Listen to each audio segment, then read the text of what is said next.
Is that time of year again where many parents and others have to consider sporting activities for their children to participate in during the summer months. So imagine you as a parent or a student athlete, and you have the opportunity to go to a basketball camp, a football camp, or a sports related program that will allow you an opportunity to meet new friends and develop your game. Imagine being a high school or college student and gymnastics is something that you love. And imagine being given an opportunity to go to a college to participate on a collegiate program or the actual Olympics.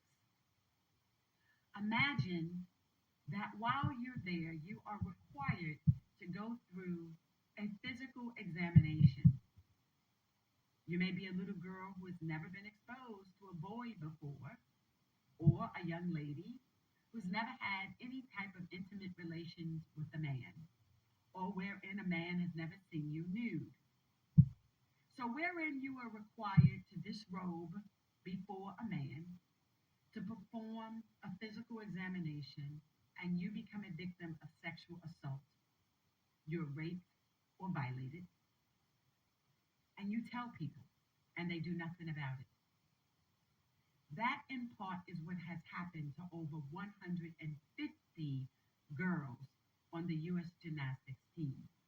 Many of us are familiar with the story, but many of us are not aware of the outcome.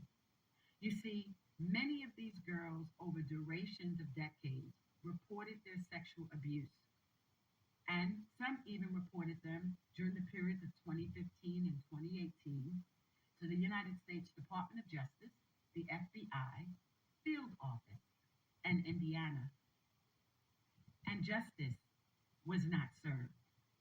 But on this week, the Justice Department settled for $139 million to compensate these victims for the sexual abuse that they endured. It's about 150 victims, so about $1 million each. Is justice served? What we want to discuss today are some of the issues that are plaguing student athletes across the spectrum, notwithstanding gender and or sport. You see, the young women that were sexually raped and violated, because we're not going to play with the words and simply say they were molested. That's a media term that people want to use to downplay the experiences that girls and boys endure who are victims of rape. It is rape. When it's not a simple touching, it's rape. It's sexual assault. It's battery. It's abuse. Let's call it what it is.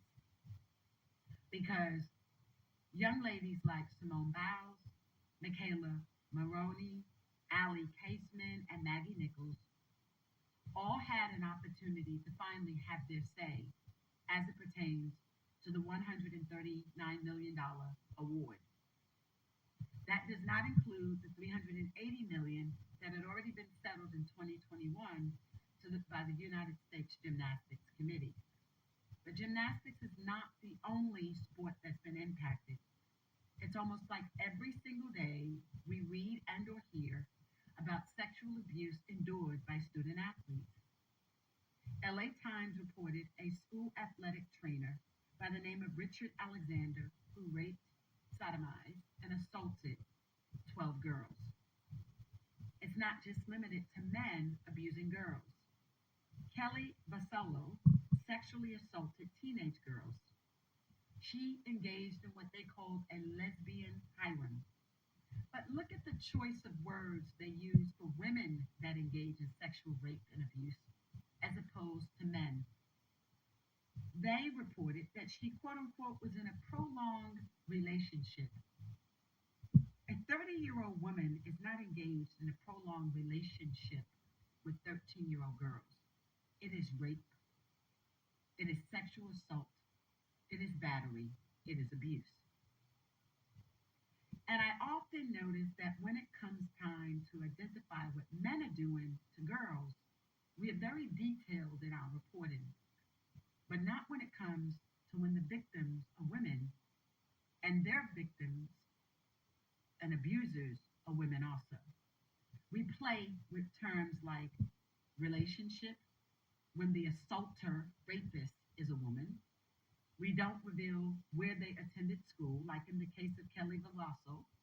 If you were not privy to Kelly Vasalo's, abuse, you'll have to skim around to find out the name of the school district where this transpired. It was in Laurel Stock Township, which is in Williamsport in Pennsylvania. That's about all they gave us, but not the name of the actual school. This same is true when they talk about situations that transpired with Hillary Vitillo. She's a volleyball coach in Butler County, Ohio. I was able to locate the school where she too engaged in sexual rape and assault and lesbian activities with girls at Hamilton High School. But it doesn't stop there. The abuse has been ongoing for decades where women and men have been sexually raping, assaulting, sodomizing, and otherwise abusing student athletes, including but not limited to the Unified School District in California, where ex-NFL or former NFL player and 8 to 20 other student athletes were raped and assaulted. And again, the term relationship was used because the assaulter was a female named Tiffany Strauss Gordon, who was the daughter of the coach at Colton High School. Sharice Wright formerly played for the Cincinnati Bengals, but he was a student at USC. Why do I point out USC? On this week, the number one draft pick was Caleb Williams. And Caleb sported fingernail polish and wanted everyone in the world to know that he, quote unquote, liked to dress unique and enjoyed weird things. Aside from other issues that I will raise later at a different date and time, when I highlight him and Jaden Daniels and Michael Pink's introduction to the NFL class of quarter blacks, which now is the number 17 out of 32 teams, which there is improvement. But for purposes of this show, I want to highlight the direction of what listening to him and observing him brings to mind. When little boys want you to know that they enjoy weird things, that they dress differently, that they in fact are different, that they like to paint their nails. Aside from that being a flag as it pertains to the feminizing, womanizing, and otherwise emasculating quarterbacks in the NFL, it also makes one question if there are other issues that have impacted his life. We find in research that many young boys who present themselves accordingly may have also been victims of abuse themselves, or alternatively, have found themselves in various vicarious situations. That may or may not be his case, but it is definitely one worth discussing and or analyzing. The sexual abuse is ongoing for so many athletes. We particularly find this to be true in sports like football, volleyball, and soccer. But that is not to suggest that it has not happened in basketball. There were some athletes who have attended several schools, high schools in Maine, some in Boston, Massachusetts. There used to be a camp called Five Star, where individuals made accusations about some of the coaching staff there as well. And there are many who participate in AAU who also state that they too have been victims of sexual assault and abuse. How is it that this continues to happen to student athletes? Where people like Chris Tuck from Kentucky, an assistant football coach at the White House Ruth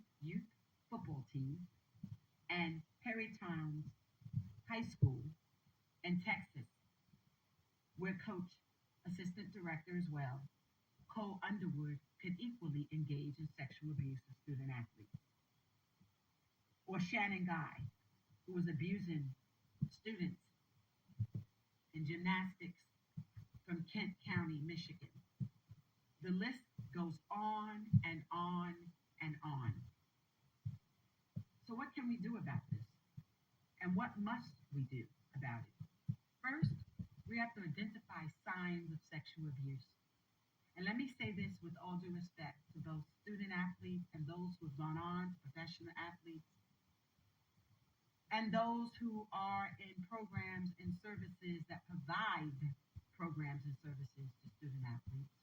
Know the signs and know when it is critically important to identify these signs so that you don't have a student athlete become a professional athlete who, like Sharice Wright said, finds themselves sexualizing, womenizing, and engaging in multiple relationships in an effort to either attain, in his case, the sexual gratification that he had experienced as a young kid being sexually assaulted and not making sense, if you will, of what was happening to him.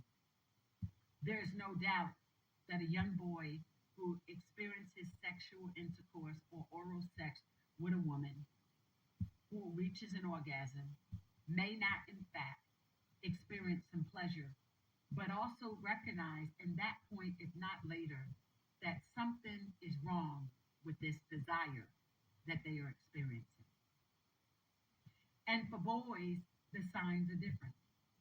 For many of the boys, the signs of sexual abuse, assault, and or rape could be an outward response of feminizing themselves.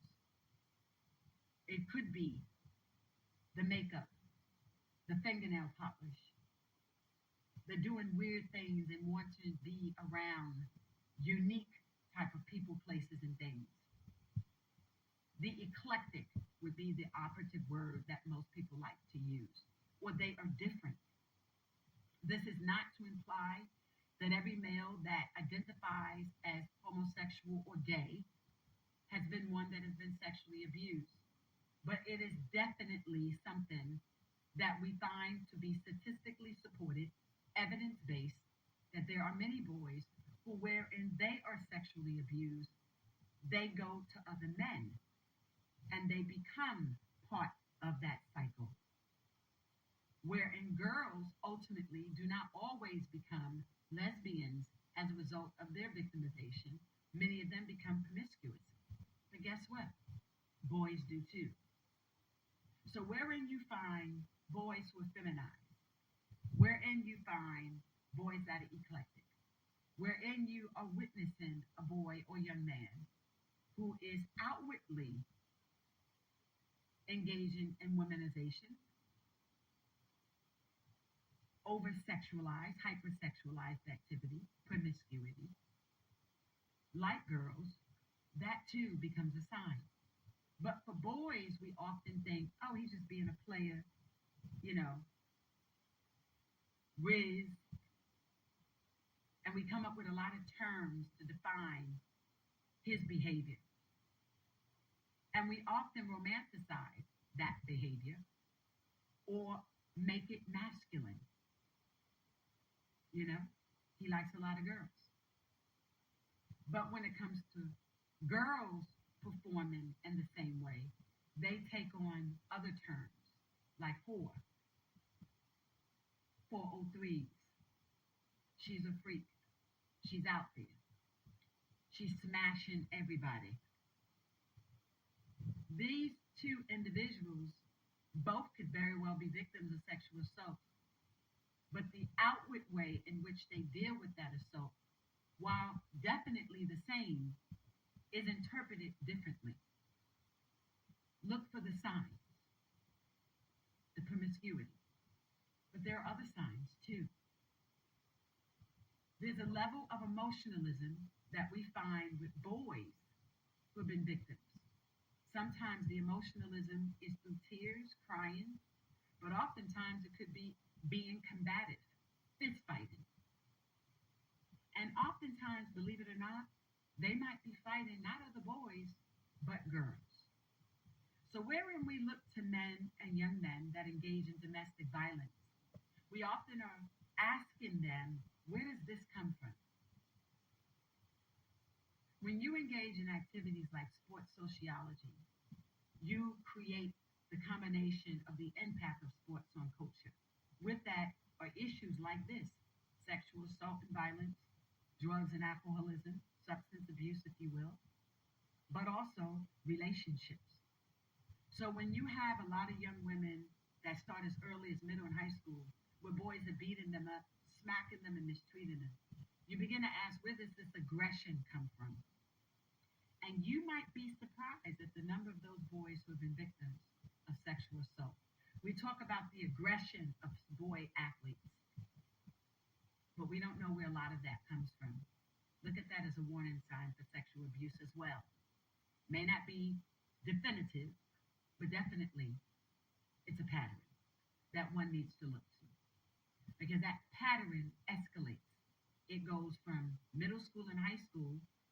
People don't know that some of the highest prevalency rates of domestic violence is not in adult cases, but in high school among teenagers. And the other pattern for a lot of those boys is athleticism. Ask the right questions, mom and dad. Many don't want to ask the questions because we don't want to know the answers, and we don't want to know the answers because we don't want to do something about the answer, and we don't want to do anything about the answer because we know that that answer might impede our dreams, hopes, and desires for the outcome of that child's life, which could ultimately be utilizing sports as a vehicle for college and or professionalism and a career. So we see the signs, we know the warnings, but ultimately, we may not be willing ourselves to do anything about it. And the predators know that, because some of them see themselves as your child and your meal ticket, notwithstanding the report. So, what are the signs? What are the warnings? Drugs, alcoholism, smoking, cigarettes for their nerves, puffing, marijuana, even Swissers,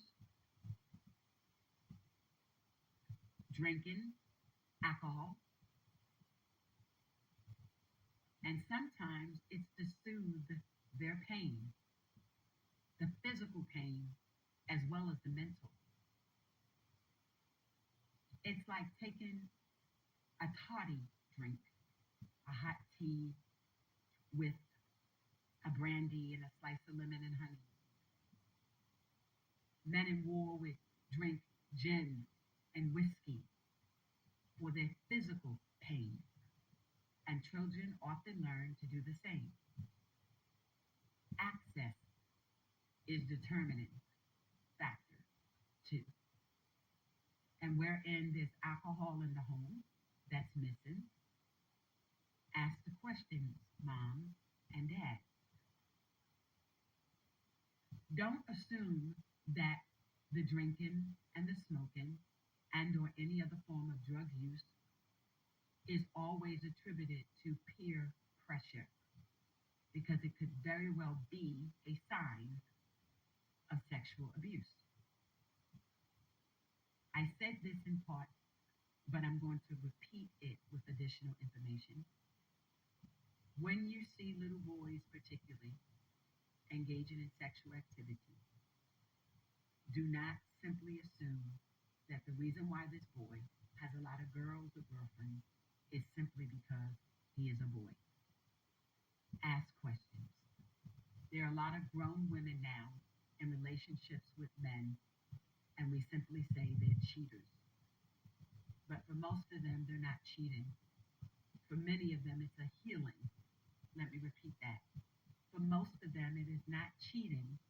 It is a form of healing that many of them need because of what they experienced in their youth or childhood. And for them, when they've been subject to sexual abuse, they believe that being in the presence of girls or young women and continuously engaging in sexual relations allows them to identify with masculinity and manhood. The same is true for a lot of them that engage in domestic violence. Some of them use it as a means to prove to you that they are the man in the relationship. Checkmate in their minds. The queen has power on a chessboard. It has the ability to move across the board. The king moves one space at a time, but meticulously and strategically, if you will. But the queen ultimately has the power. But there are men who want to and need to be the king, even wherein you have the power or the ability, women, to move around in a way that they don't. Checkmate is not something that they want to hear. So wherein you are in a relationship with someone who has shared with you that they are a victim of sexual abuse, it is never for you to use it in a powerful way that condemns them, emasculates them, feminizes them, disrespects and or disregards them. Because in doing so, you can ultimately destroy them. Be careful and mindful of the information that they share, but within the context of warning signs and signs. Be careful how you approach them upon witnessing or being subject to those signs. There is help available, parents, men and women, wherein you witness or know of a victim of sexual abuse who has particularly been abused as a student athlete, because that relationship of coach to student is like mentor and father figure or mother figure. So there is more to physical harm that that person endures, but it is also the mental, emotional, psychological abuse, but also that person's inability now to trust people. So how do we fix that? For parents who witness the signs early on or who see the warnings, there's counseling, but there are reporting mechanisms that you have in place that maybe some do not. And I know you say, well, they went to the FBI and the FBI didn't do anything. That's fine. But for all of you who use social media, that's the opportunity and the time to use it. But many of us shy away from reporting out of embarrassment or some of the variables or factors that I discussed earlier. Because for some of you, as heartbreaking as it sounds, you might be willing to allow your son or daughter to be the sacrificial lamb if it ultimately means that they can stay on a team or squad. Yes, I said that, and I know it to be true. I have spoken with some parents and I've asked, why haven't you done anything about this? And many have said, because I tried to look at the bigger picture. I could get my son or daughter the help that he or she needed, but at the same time, I wanted them to still be able to play. And some of them felt they would be blackballed if they spoke out.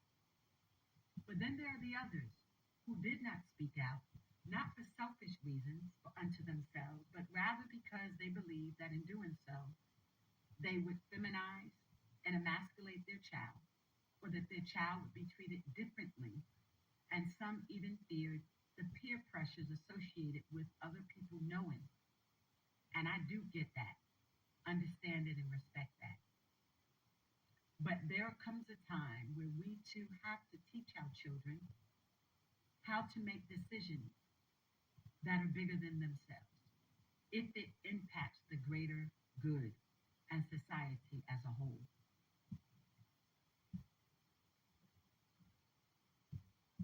And at that point point in time, it becomes necessary for us to speak.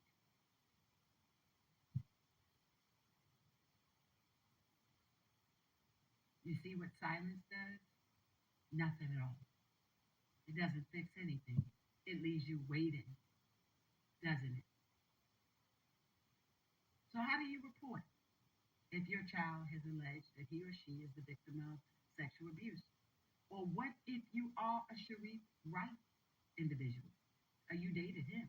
Or the likes of him, a professional athlete who you learn has been abused, who you recognize needs some type of mental, emotional, psychological, and even physiological guidance, counseling, and assistance. We know in play things like the NBA now, they have a mental health awareness program. The same is true for the NFL, Major League Baseball. And we know even if we follow hockey, that Gretzky and the likes have also shared stories of abuse that have taken place in the field of hockey too, and those camps in Canada. We know that it happens in volleyball and soccer and gymnastics and ballet and dance. So we know that it is not limited to one sport, that is not necessarily reduced just to individuals based on race or gender or socioeconomic status. So how do we address it?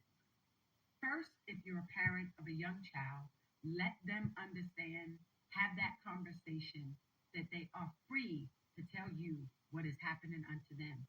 Have those conversations about the touching of those private parts. Have those conversations that they mean more to you than the future of them in sports. They mean more to you than their future in sports. Let them understand that it is not their fault.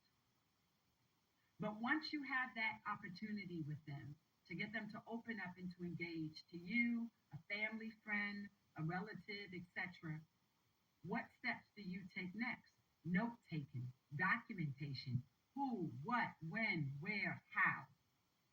Who, what, when, where, and how. Then photography is necessary.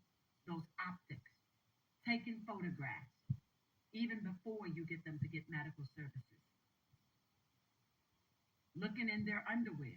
Is there blood stains in the boy or girls? And if your daughter is menstruating, you still want to inquire if you see blood in her undergarments. Is this in fact from your cycle?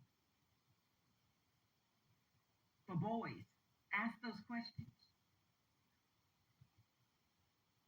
Get the evidence that you need. Document your evidence, because I'm going to tell you why.